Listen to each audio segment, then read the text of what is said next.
within the ANC, it's an old organization, the oldest liberation movement, 112 now, years old, but throughout the century of its existence, never has it had a woman at the summit of its leadership being ANC president. And there's been a couple of opportunities to do that, the latest being 2017, and probably maybe 2022, there was not even a serious candidate. Well, there was Mam NTZ, but the campaign really never took off. But she was a serious candidate in 2017. The criticism is that ANC women themselves, when it's time to rise to the occasion and deliver one of their own, they choose to support men. What is your vision? I guess it's many factors at play.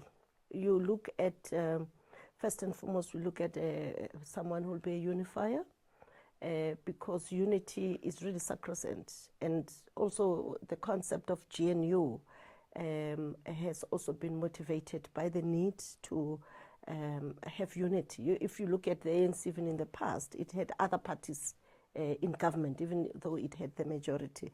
So unity is what pulls all our powers together to make us move forward together. Yes, by now we should have had many women presidents who were capable. If you look at Winnie Mandela, you look at Nkosazana, Dlamini Zuma, and many others. It's not a brainer that they were presidential leaders of presidential status. That's why Nkosazana was even the chair of the AU. So I think it's many factors being taken into consideration that we haven't had. But I have no doubt that women who have a presidential material are there in the ANC. And we celebrate judgment, not only in the ANC, but in society. Yes. We celebrate the appointment of Chief Justice, and we'll keep on celebrating as the environment, presents them. But there are many.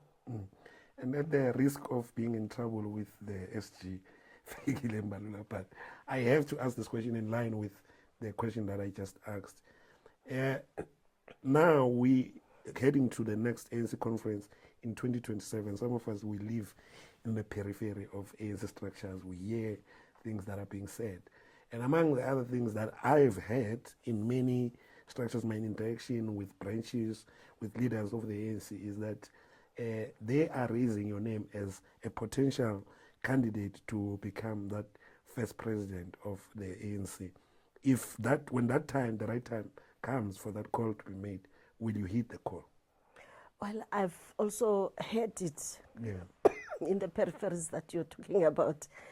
However, my advice and counsel is that let us focus on the immediate responsibilities that we have for what the ANC has been established to serve the people of South Africa better. We've just established a government of national unity. We are in the process of national dialogue, and today we celebrate not only the 68th anniversary of the March to the Union buildings, but the 70th anniversary of the Women's Charter, which was also born out of consultative processes of what women would want in the Freedom Charter. So we are in that process. Let us focus on nation building. And we also have the 2026 local government election also to prepare for. And the best preparation is to enable local government to serve our people better.